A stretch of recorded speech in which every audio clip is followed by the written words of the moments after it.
नमस्कार दोस्तों, आपका अपने YouTube चैनल पर स्वागत है। आशा करती हूँ आप सब अच्छे होंगे। हम भारत और पाकिस्तान मीडिया में राष्ट्रीय व अंतर्राष्ट्रीय मुद्दों पर डिस्कशन होता है, इसी पर मीडिया का रिएक्शन देखते हैं।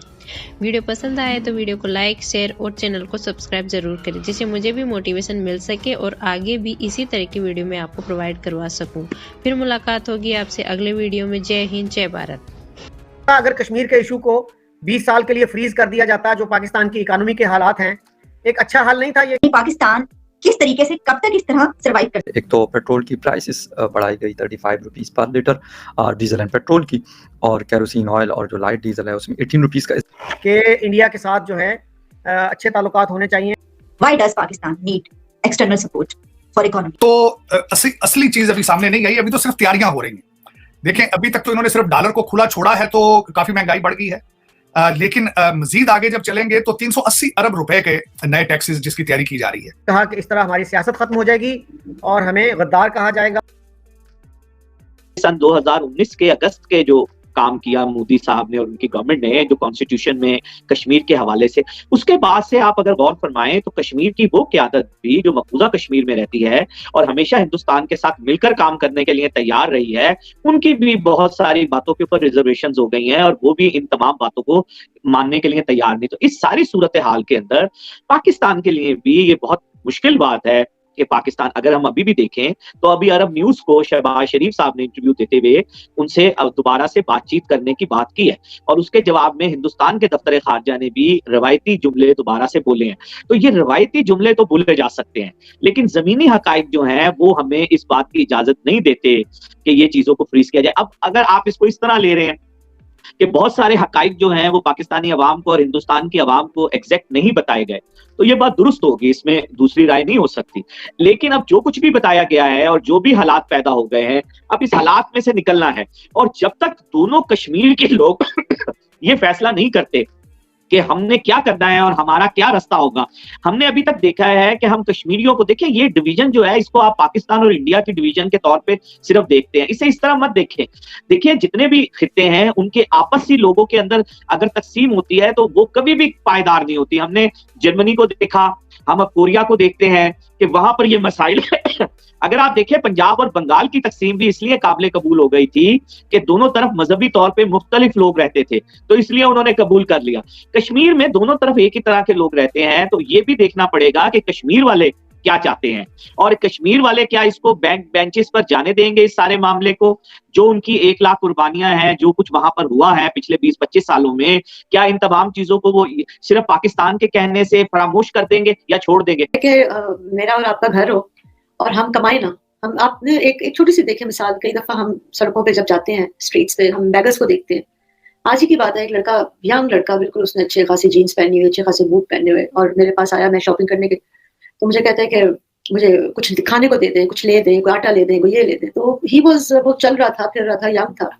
तो अब वो जब आप अपने खुद नहीं हाथ पांव चलाएंगे, मेहनत नहीं करेंगे, कुछ नहीं करेंगे, तो आपने कहीं से तो अपने एक्सपेंसेस पूरे करने हैं ना, तो आप लोगों से मांगेंगे, मांग धाड़ कर फिर आप करेंगे। तो अब ये तो एक मुल्क की एक बात है। तो प्रॉब्लम सिर्फ सीधी सी है, बिल्कुल मैंने उसमें जवाब भी लिखा है कि हम अपने मुल्क में हमने कोई ऐसे तरीकाकार नहीं, मतलब हमारे एक्सपेंसेस ज्यादा हैं और हम कमा कुछ नहीं रहे, और जो हम कमाते भी हैं टैक्सेस की सूरत में, देखिए किसी भी हुकूमत का सबसे बड़ा जो जरिया होता है ना उसकी कमाई का, उसकी अर्निंग का, वो टैक्सेस होते हैं। या इसी आर्टिकल में मैंने लिखा है कि 2 चीजें बहुत अहम होती हैं, रूल ऑफ लॉ और टैक्सेशन, ये डिफाइन करती है गवर्नेंस को, और दोनों का आपने हाल देख लिया होगा कि किस क्या है हमारे यहाँ। तो हम आपको पता है कि जीडीपी का मेरा ख्याल है अब 7 या 8 या 9% जो है वो टैक्सेशन है हमारा, बल्कि जबकि एक अच्छी इवन डेवलपिंग कंट्रीज जो है जैसे इंडिया वगैरह है, उनका 16% है। मतलब वो टैक्स जो है उनकी बड़े अच्छा टैक्स का नेट जो है बहुत वाइड भी है, डीप भी है, और वो उसको बड़ा स्ट्रॉन्ग भी है। तो सिंपल मसला यही है कि हमारा जो अब असल सवाल एक और है इसके साथ, जो इसके साथ एक ज़िम्नी सवाल है, वो ये है कि इतना पैसा हम लेते हैं। ये वैसी ही बात है कि आप कोई आपसे रोज पैसा मांगे, आप कहेंगे यार आप इतना पैसा लेते हैं, मैं आपको रोज 100 रुपया देती हूँ, आप जाता कहाँ है? आप देखें ना, अरबों रुपया, अरबों डॉलर आ गए हैं पाकिस्तान में, वो गया कहाँ है? अगर आप लोग ने कहाँ मतलब एजुकेशन के हालात आप देख लें, देखिए पब्लिक स्पेंडिंग होनी चाहिए थी ना। आपने तो कर्जा इसलिए लिया था ना, कर्जा इसलिए तो नहीं आपने लिया था कि आपने जनाब अपने घर चलाने, आपने तो कर्जा इसलिए लिया था कि मुल्क नहीं चल रहा। तो वो गया कहाँ है पैसा? एजुकेशन के आपने देखे, पब्लिक सेक्टर के एजुकेशन के हालात आपने देखे, पब्लिक सेक्टर का जो हेल्थ सिस्टम है वो इतना डैमेज हुआ हुआ है कि उसकी कहने की हद नहीं। अभी मेरी पर्सनल एक्सपीरियंस हुआ था शेख जायद हॉस्पिटल का, टेरिबल। मैं कभी आपके साथ उनकी वीडियोस शेयर करूंगी जो इमरजेंसी की मैंने बना के रखी हुई है, कि क्या हालात हैं और कितने मतलब ना ट्रेनिंग है, ना स्टाफ है, ना रिसोर्सेज है जो सही तरह से वहाँ लगे हुए हैं। एनीवेज, और फिर कादिर पटेल साहब ने कह दिया था कि जी हमारे पास तो पैसे नहीं है क्योंकि वो फेडरल गवर्नमेंट का अदारा है, तो आप खुद ही अपनी सेल्फ फाइनेंसिंग पे चलाए। कहने का मकसद ये है कि कहाँ गया पैसा? अगर पैसा आपके पास, फिर हम क्यों नहीं, इतने साल हो गए हैं। मैं तो टीवी सुनती हूँ, आप पढ़ते हैं अखबार, लोगों से बात करते हैं, हर बंदा, आलिया जो है वो इतना समझदार है, उसको पता है पाकिस्तान के इश्यूज क्या हैं, पाकिस्तान के इश्यूज का हल क्या है, पाकिस्तान के इश्यूज को कौन हल कर सकता है। लेकिन उसके बावजूद हम वहीं के वहीं खड़े हैं, रोज हम बात करते हैं। आप टीवी उठा के 10 साल पुराने कोई फुटेज निकाल के देख ले टॉक शोज की, आपको लगेगा कि आप आज की बात कर रहे हैं। जो है अभी तो असली चीज अभी सामने नहीं आई, अभी तो सिर्फ तैयारियां हो रही हैं। देखें, अभी तक तो इन्होंने सिर्फ डॉलर को खुला छोड़ा है, तो काफी महंगाई बढ़ गई है। लेकिन मजीद आगे जब चलेंगे तो 380 अरब रुपए के नए टैक्सेस जिसकी तैयारी की जा रही है। और उसके बाद उनकी कई इस दफा IMF की भी कई, क्योंकि आपके फाइनेंशियल हालात सख्त खराब है, तो IMF भी काफी गारंटीज चाहता है आपकी तरफ से। आपके बैठे बिठाए कर्जे बढ़ गए हैं, ये सबसे बड़ा नुकसान ये है। महंगाई का इतना बड़ा तूफान आने वाला है कि लोग ये समझ रहे हैं कि 2 महीने के अंदर हर चीज डबल हो जाएगी। जिस तरह की एक मिसाल है, 25 रुपए की रोटी है तो 50 की हो जाएगी। इसमें दुख वाली बात यह है कि तनख्वाहें वही रहेंगी, आपकी तनख्वाहें नहीं बढ़ाई जाएंगी। अब फायदा इसमें क्या है IMF के अंदर? इस वक्त पाकिस्तान जहां खड़ा है उसमें ट्रू ये बिल्कुल बनती है बात कि आगे गड़ा है पीछे खाई है। IMF से पैकेज लेते हैं तो फायदा किसका है? फायदा सिर्फ 5000 लोगों का होगा पाकिस्तान में जो लंदन वासी हैं। उन्होंने ये पैसा लेकर 6 महीने तक वापस चले जाना है, उनकी लॉटरी निकले। कि एक तो जो यहाँ बात की जाती है जी कि कश्मीरियों ने 1 लाख जानों की कुर्बानी दी, तो इस तरह तो हमारे यहाँ भी ये बड़ा मशहूर है कि जी हमने 70,000 लोगों की कुर्बानी दी। ये अलग बात कि उसको डॉक्यूमेंट किसने किया, क्योंकि जब जनरल बाजवा गए थे अपना जर्मनी, एक सिक्योरिटी कॉन्फ्रेंस थी, वहां उन्होंने 35,000 का फिगर कोट किया, यहाँ पे 70,000 का फिगर कोट हो रहा था। बहरहाल, तो ये जो कश्मीरियों की कुर्बानियां हैं, क्या इसमें वो लोग भी शामिल हैं जो धमाकों में मारे गए? यहाँ से जो लोग जाते थे और धमाके करते थे, लोगों को मारते थे, और कश्मीरियों की कुर्बानियों की नौयत क्या है, किस मकसद के लिए देते हैं वो कुर्बानियां?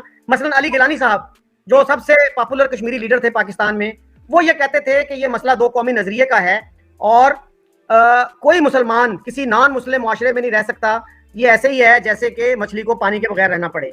तो फिर एक इंडियन ये पूछ सकता है ना कि भाई फिर ये 20-25 करोड़ मुसलमान जो इंडिया में रह रहे हैं इनको भी ले जाओ साथ।